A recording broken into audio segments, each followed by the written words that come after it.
people always comment on when we're starting the session. And I'm not going to deny there are people in our caucus that introduce several bills against LGBTQ and transgender. Is that the way you see it?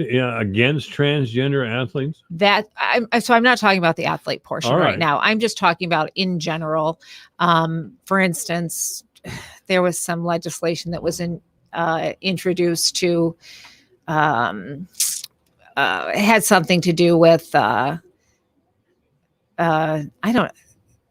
something to do with conversion therapy, which I just find offensive. You know what? I think everyone should just live and let live. And so, but the thing is when that legislation gets introduced by one or two people, it makes our entire caucus look bad. A lot of those bills come right to my desk as chair of human resources. Those are not advanced. And so and our caucus doesn't support that and kind nobody's of suggesting discrimination. that this is about conversion therapy. And I'm not talking about that. So I just wanted we didn't talk about athletics before we started. I'm just making a general statement on what comes through what bills are introduced through our legislature, and that kind of thing does give I think Republicans a bad name. I don't think so. That part of it. The other stuff does. Now, there was a transgender sport. I understand what you're saying about the athletics. And you know what? There is a different body structure to men and women. There are. Muscles, really? What a surprise. The bone structure is different. The muscle mass is different. And I think we can all agree that there are differences in sports. I just take, for instance, running. I noticed when my son was in cross country, the boys' times were always faster. I'm not saying that's across the board either. So I don't want to discriminate against women. However, if there is a sport that's not co-ed and there's a high school impact as far as, going on to college for athletic scholarships, I can't think of anyone that wouldn't agree that it might not be fair if a biological, I'd say that is, a certainty. If a biological male competed against a female in a sport, and maybe they're counting on athletic scholarships, or I think I heard you speaking with Janice earlier. You were talking about state events, state championships. I don't disagree with you there. Well, what I disagree with, do about it? What I do disagree with was some of the one piece of legislation that was introduced required a internal and external examination of all of the members on a girls' team. What? Yeah, that's right. And that's why that did not progress through our legislature. That was a bill that went to the education committee. And I always tell you the chair of the education committee is a friend of mine, and he has two little girls, and I think they're 7 and 9. And he said, if that were the case, he would just not put his girls in sports. Exactly. Because he does not want them to have to go through that type of an examination. It will kill women's sports. Certainly wrestling. So I agree that we do need to address it. I don't think we need to address it in quite the invasive fashion that it was introduced in our legislature this year. Well, what's your idea? I don't have an idea on that, but it has to be so everyone on the team is not subject to internal and external examinations. Who put that in there and why? I don't know. And again, I don't. Couldn't that have just been removed in the committee process? It could have been, I suppose. And again, I don't sit on the committee. It did not progress. It did not get to the point where it came to the House. The whole bill couldn't get out of the committee and be voted on. And there was a bill in I'm sorry, South Dakota. Is that Nome? Is that the Governor Nome there? Passed both both chambers of the legislature, the House and the Senate, went to her desk, and she vetoed it because of certain overreaches. So yes, it does have to be investigated. It does have to be. We have to have a good bill on it, not a. No, don't say mean-spirited. Now you're going to sound like a Democrat. Well, you know what? I always look at these issues when we're talking about. This is a type of social issue, I believe, and I do always wonder about the people who introduce these. And I always think, what would Jesus do? Would Jesus treat people differently because of anything about them? Jesus would say, "Be who I made you." Would he? Yes, I'm pretty sure. He'd say, "Well, I'm going to make you a man or a woman. But once you've progressed in life, you can change that immediately, and I'll be cool." Christ is love. There is no doubt about it. And I don't believe that Christ would condemn someone like that. But he expects us to use our heads too. And I mean, God gave us his rules. He commanded us to love. But we must lovingly suggest that if you have a surgery, that does not make you a different gender. If that were true, then Rachel Dolezal, remember Rachel Dolezal, who was masquerading as a black girl in Spokane. She was actually the president of the local NAACP. She was found out to be a white woman with no African-American blood at all. And her defense was, can't I self-identify? Yeah, I understand. I understand where you're going with the self-identification. So she identifies as a black woman, and she doesn't have a shred of African-American blood in her. Mm-hmm. You know what I'm talking about? What should we do? Should we stand up for the truth? Because Christ is the truth. Christ is love and the truth. I understand. I'm lecturing. My God, I'm in the pulpit. Excuse me. I understand what you're saying. I'm not going to fully commit to that. But as far as when we get back to the athletics, I don't think it's a fair competition. I think everyone should be able to participate in sports, but if it is a single sex sport, there's got to be some fairness to the girls. There just does. And if we want, I have no problems with transgenders competing in sports, but physically that needs to be a co-ed sport then. So I don't know. I honestly don't have the answer. I know that there are problems. I know there are problems with this, and I'm going to tell you, I'm the last person that's ever going to discriminate against LGBTQ. Is it discrimination to insist that you identify as your birth gender? Is that discrimination? Well, I'm putting you on the cross here. I am not the expert on this subject.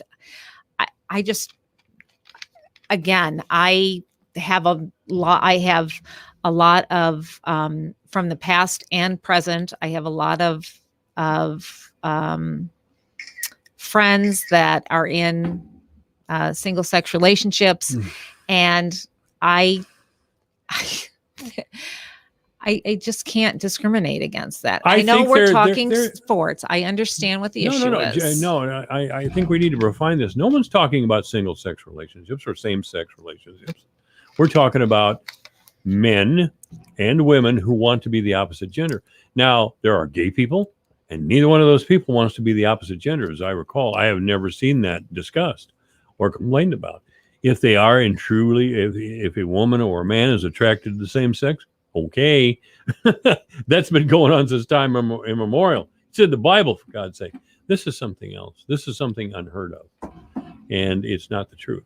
And here I am beating up on one of my favorite people in my in the world. And that's fine. And so I'll just end this conversation by saying no good piece of legislation was introduced to address this high school athletic issue. I know it wasn't. Issue. Yeah, I read it in the paper. Yeah. Well, if it needs a little more work, it needs a little more work. Mm-hmm. But I don't want my 7-year-old granddaughter wrestling a little boy. Mm-hmm. I understand that. Is your 7-year-old granddaughter a wrestler? Yes. Yeah. Just the cutest little thing you've ever seen, too. Really? Yeah. And she goes out for wrestling. Well, her dad's a wrestling lunatic. He just loves wrestling. And his, I think the poor children have no choice but to go out for wrestling. And actually, I have a little grandson and 2 little granddaughters. I think the granddaughter likes wrestling better than the little boy does. Mm-hmm. But I would not want my grandson to wrestle a girl either. He might hurt her. If that sounds sexist and ageist or whatever the hell word that needs to be made up to prove I'm a hater, fine. But I don't want children injured. And I'm going to get off this because. And he, you know what? That might be hard on your grandson not wanting to hurt a girl, so maybe not trying as hard as he could. Absolutely correct. And he wouldn't either because he was raised to be a gentleman by his father and, whatever input I can get. Anyway, yeah, we're getting off that. And again, Ann's one of my favorite people, and I will continue to support her no matter what. Even when we don't always agree. That's right. That's right. Anyway, I'm glad to see something was done to protect police. I am too. So we did, the House passed that early on. Senate passed it early on. They sent it back over to us. We added some extra language to that, which included the language for, I want to clarify first off, this does not give penalties for peaceful protest. It does not. What it does is if peaceful protests turn into riots or there's property damage or there's people blocking a highway, there will be additional penalties for that. So additional penalties for violent rioting, for blocking roadways, for destroying public properties, and harassing people in a place of public accommodation. Absolutely. And in another time, that wouldn't even be up for discussion. People blocking driveways or blocking roads just be loaded up and hauled off. Now it's peaceful protest, which is utter nonsense, complete and utter nonsense. It's always the police's fault. It's racism. It's left-wing racism, actually. A couple of the other things that we did in that bill, we're giving officers qualified immunity. And that just means that officers that are operating within the law and within police procedures of their department will be protected from civil lawsuits. However, if the officers break the law, like we know happened up in Minneapolis, or operate outside of department public policies and procedures, that's not protected. We're not protecting bad cops. We're protecting good cops that operate within the law and their procedures. Representative Meyer, you just got to tell some of the people who text you ugly things to go bite themselves. Because I know you don't like to be called a hater. I know that. I know that that hurts you at a level. I know you well enough by now that when people pile on and say that these certain laws or some positions you support are racist or hateful, that affects you. They're lying. They just are. The lies that the left-wing culture tells and amplified by the Des Moines Register are it's time to call them on it. Anyway, taxes. This is a better thing for you. I know you're gonna. I don't want to wear you out here, Ann. No. So the big thing we did a couple of really good things with taxes this year. So we increased the child care tax credit from families that are making $45,000 a year to $90,000 a year. So if you're making $90,000 a year, you're eligible for a child care tax credit. You know that's been something that's been very important to me, child care. We're phasing out the state inheritance tax over 5 years. All right. So that means if you and this is really going to affect everybody. There's a huge tax you have to pay when you inherit property, generally, not just cash or trust funds or anything like that. There are people that are just making it, and they've inherited a farm or inherited a home from their parents, and they have to pay these massive amount of taxes on it. And we've just heard so many stories from all around the state on that. So we are phasing that out within 5 years. The big thing that we're doing that you may have heard about, so there's a mental health tax levy on your property taxes. I'm sure you know all of the levies that are on there. We're phasing that out over 2 years, and the state is taking over all of the mental health care costs. Okay. This was the thing that was this, and one other thing was holding up our negotiations. That's why we're 3 weeks late getting out of session. Just this mental health cost transfer? Well, we were frankly worried about that.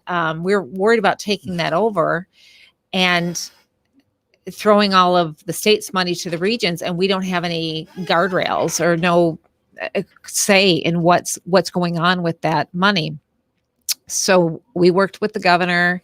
We met with her several times, met with her staff several times, and we developed what's important for us to make sure that, number one, the services keep getting developed or keep increasing. And number two, they're going to be outcome based. So we want to make sure that we're pouring all this money into mental health. We need to see some positive outcomes and make sure that our services our money, our taxpayer money, is doing what it's supposed to do. And one of the ways, one of the things that we're going to do, obviously, is how are we going to police that? Well, based on those contracts and performance based evaluations, will withhold will withhold funds from the region if they're not doing what they're supposed to do. So, and then because of that, because we're funding taking that pressure off property taxes, so off the property owner.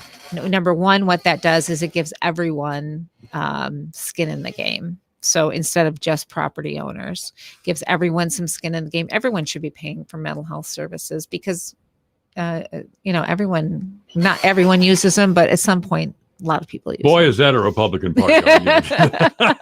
I've heard that for years. Well, and the second thing it does, and I've talked to the mayor about this before we voted on it, and kind of gave him a heads up that this was probably coming. We are going to phase out between 5 and 8 years. We're going to be phasing out the backfill. They've been talking about that. I had Councilman Halder with me yesterday, on the air with me yesterday, and he was talking about, as things go by or time goes by, we might have to look about cutting back public services. We might have to lose a couple of police officers. I don't know that's a good outcome. So when I was contacted early on in this conversation by David Furek, and he said, you're taking off the mental health taxes, but our general fund is going to go up because you're removing the backfill. And the city does have the right to increase the property taxes to. Local politicians love doing that, by the way. Well, you want to get the natives restless, raise their property taxes in town. We should really be taxing those Walmart workers a lot more, I think. And what's going to happen is it's kind of going to be a little bit of a shift. I mean, we're taking this off the taxes, but we're putting this on the tax. We're putting this other part on the taxes. Right. So I don't know if it's going to be that much of a savings as people say it's going to be, but it shouldn't hurt. It shouldn't cause any harm. If anything, it'll be a wash. I think Fort Dodge might be a little bit better than some of the other areas. I've heard some of my colleagues say that they really, I have a colleague that gets one of his cities gets $5 million in backfill, and they're very concerned about that. What it sounds like is that you've taken the tax burden off rural property and shifted it to people who live in town. That's probably it is probably a shift of tax burden. Yeah, old Sexton over there in Rockwell City is probably doing a dance over that whole idea. You know what? I will tell you, the reason we were there for those last few weeks is because really no one wanted to get rid of the backfill. No so one. Who wanted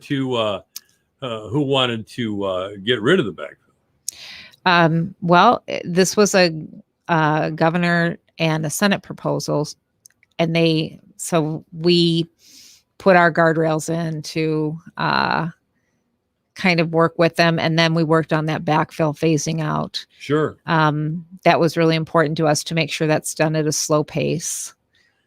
Let's talk about charter schools a little bit. I talked with Senator Green a little earlier today. Charter schools, private schools, those sorts of things. There was an attempt, and maybe a successful attempt. I really haven't had time to delve into it. But was there tax relief or tax breaks given to charter schools and private schools? Because the St. Edmund people are going to be looking at this. What we did was we gave the charter schools the ability to be formed and put with public money, but they're going to be public. They're going to have the same restrictions on those funds that public schools do. So they're going to have to provide services for the disabled. They're going to have to provide everything that the public school does. So these are going to be public charter schools. The only thing that's going to be different about them is that they can develop a curriculum that is more effective for some students, that maybe some students can function better in and just become a little bit more successful. So that's different than ESA, educational. That's different from taking every, what I think it was $6,000 per student and letting that follow them to the private school. What we did do for the private schools, though, is increase the tax credit for private schools to 75%, which is really will be huge for St. Edmunds. See, the educational savings, what were they called? I can't. What they were talking about earlier wasn't even going to help St. Edmund. It was only going to help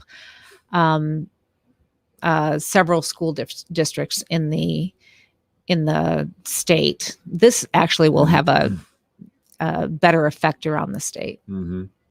Well, again, nobody really likes to be called racist, and of course, in your case, in mine, both, that would be a lie. But of course, if you protest the fact that voters in cemeteries are voting, I mean, you're some sort of terrible person. You know what? I would like to say that we did strengthen voter integrity laws. Again, it is not harder to vote. It is not harder to vote for anyone. Right. I think it's very, very, I think it's very offending to say that voter ID is going to hurt. Somehow racist and all those terrible things. Look at this guy now. Look at this. Don't be coming in here hustling my guest. Nevin Mulholland is here. Well, Nevin, Randy Coleman. We yeah, you of course you're on there. Did you see the on-air sign outside? It works. And we're going to have to go. Thank you very much. I got these two characters. All right, thanks. Each week, learn more about precision agriculture, ag data, and the newest technologies